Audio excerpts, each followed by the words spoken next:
Hello everyone, welcome back to my channel. అందరూ ఎలా ఉన్నారు? మేమైతే చాలా చాలా బాగున్నాం. ఈరోజు వీడియో వచ్చేసి మా అత్తయ్య స్టైల్ చేపల పులుసు. చూడండి మా చేపల పులుసు ఎలా ఉందో కామెంట్ చేయండి తప్పకుండా. ముందుగా అయితే చేపలను మనం నీట్గా క్లీన్ చేసుకోవాలి. క్లీన్ చేసుకున్న తర్వాత పసుపు, ఉప్పు, కారం, అలాగే మనం ముందుగా రెడీ పెట్టుకున్నటువంటి మసాలా, గరం మసాలా వేసుకోవాలి. ధనియాలతో తయారు చేసుకున్నటువంటి, అలాగే కొద్దిగా ఆయిల్ కూడా వేసుకుని మొత్తం కూడా మ్యారినేట్ చేసుకోవాలి. మనం చూడండి, చెప్పాను కదా ఇందాకడ గరం మసాలా వేసుకోవాలని నేను చెప్పాను కదా. గరం మసాలా కూడా వేసుకొని మ్యారినేట్ చేసుకోవాలి. కారం, పసుపు, ఉప్పు, అలాగే గరం మసాలా, కొంచెం ఆయిల్ వేసుకుని మొత్తము కూడా చేపల ముక్కలకు బాగా పట్టే విధంగా బాగా కలుపుకోవాలన్నమాట. కింద నుంచి పై వరకు కూడా ప్రతి ముక్కకి అంతా స్ప్రెడ్ అయ్యే విధంగా కిందికి పైకి మొత్తం కలుపుకుని ఉప్పు కారం పట్టేలా చూసుకోవాలి ముక్కలకి. అలాగే చింతపండు కూడా ముందుగానే నానబెట్టుకోవాలి. ఆ తర్వాత ముందుగా మనం చేపల దాకా అయితే పెట్టుకోవాలి పొయ్యి మీద. ఆ చేపల దాకా పెట్టుకుని కొంచెం ఆయిల్ కూడా వేసుకోవాలి. ఆయిల్ వేసుకున్న తర్వాత అందులోనే కొంచెం పసుపు వేసుకోవాలి. ఆయిల్ హీట్ ఎక్కిందో లేదో ఒక 2 చిన్న ముక్కలు వేసుకోవాలి. ఆయిల్ హీట్ ఎక్కగానే ఆనియన్స్ అలాగే పచ్చిమిరకాయ ముక్కలు వేసుకొని తిప్పుతూ ఉండాలి, అడుగంటకుండా చూసుకోవాలి. అవును ఫ్రెండ్స్, పసుపు వేయడం వల్ల ఉల్లిపాయ ముక్కలు అనేవి త్వరగా మగ్గడానికి అవకాశం ఎక్కువగా ఉంటుంది. మీరు కూడా త్వరగా మగ్గించుకోవాలనుకుంటే తప్పకుండా పసుపు, ఉప్పు వేయడం మర్చిపోవద్దు. ఉప్పు తక్కువ వేయండి, ఎందుకంటే మనం చేపల ముక్కల్లో ముందుగానే మ్యారినేట్ చేసుకున్నాం కదండి, దానిలో మనం ఉప్పు వేయడం జరిగింది. అందుకని ఉప్పు కొద్దిగా వేస్తున్నాం. ఉల్లిపాయలు మగ్గడానికి మాత్రమే ఉప్పు వేస్తున్నాం. ఓకేనా? ఉల్లిపాయల్ని మగ్గేంత వరకు అటు ఇటు తిప్పుతూ ఉండాలి, లేకపోతే అడుగంటే ఛాన్సెస్ ఎక్కువగా ఉంటాయి. ఉల్లిపాయలు మగ్గేంత వరకు కూడా అటు ఇటు తిప్పుతూ ఉండాలి, లేకపోతే ఏమవుతుందంటే ఉల్లిపాయలు మాడిపోతే టేస్ట్ చాలా పాడైపోతుంది. కాబట్టి ఇది మాత్రం గుర్తుపెట్టుకోండి. ఉల్లిపాయలు మగ్గిపోయాయండి. ఉల్లిపాయలు మగ్గిపోయిన తర్వాత సరిపడనంత అల్లం పేస్ట్ వేసుకోవాలి. అల్లం వెల్లుల్లిపాయల పేస్ట్ అనేది ముందుగా మనం రెడీ చేసి పెట్టుకుంటామండి. ఎప్పటికప్పుడు ఫ్రెష్గా రెడీ చేసి పెట్టుకుంటే ఆ పేస్ట్ వేయడం వల్ల కూర టేస్ట్ అనేది మరింత బాగా పెరిగిపోతుంది. అందుకని ఎప్పటికప్పుడు ఈ ఉల్లిపాయలు కోసింది ఫ్రెండ్స్,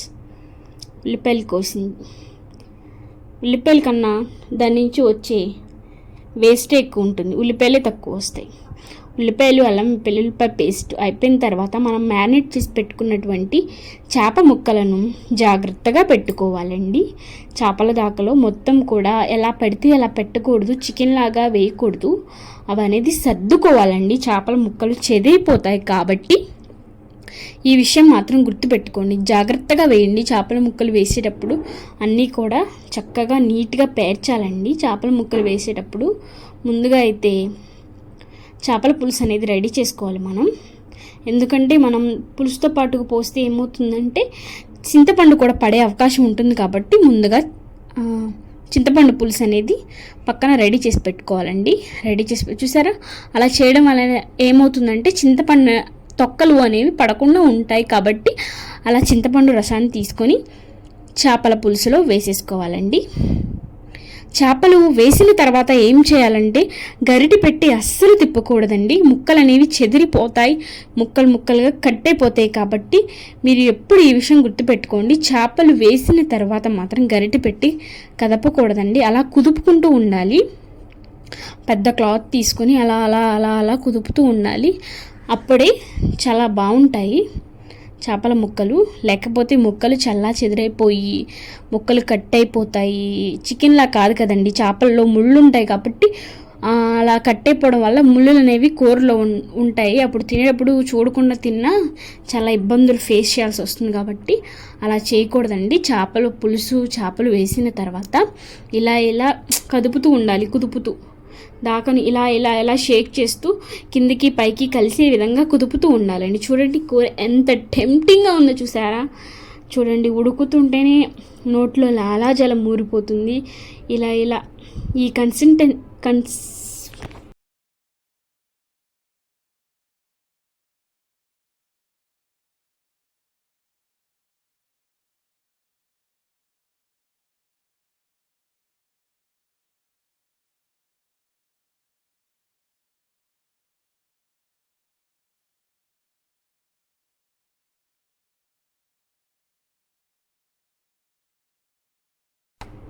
ఇలా చిక్కగా రావాలంటే ఈ మెథడ్ ఫాలో అవ్వండి. చేపల కూర టేస్ట్ చాలా మరింత పెరిగిపోతుంది, చాలా చాలా బాగుంటుంది.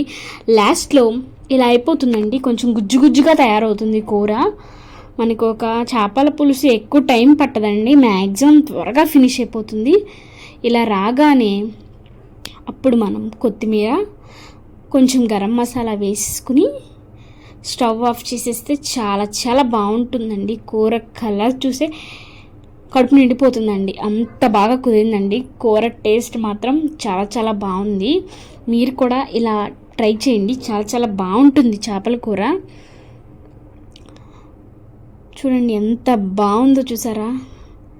అసలు వేసుకుని తింటుంటే అమృతం అనుకోండి, చాలా బాగుందండి కూర టేస్ట్. ఇలా కానీ మీరు ఎవరైనా చేయాలనుకుంటే తప్పకుండా ఫాలో అవ్వండి. మరిన్ని వీడియోస్ కోసం మా ఛానల్ని సబ్స్క్రైబ్ చేసుకోండి. చూడండి, మా క్రాంతి అయితే తినేస్తున్నాడు, కూర రెడీ అయిపోయింది. చూడండి, హ్యాపీగా తినేస్తున్నాడు చేపల పులుసు వేసుకొని. థ్యాంక్ యూ సో మచ్ అండి, వీడియో చూసిన ప్రతి ఒక్కరికి కూడా థ్యాంక్ యూ సో మచ్. మరో వీడియోతో కలుసుకుందాం.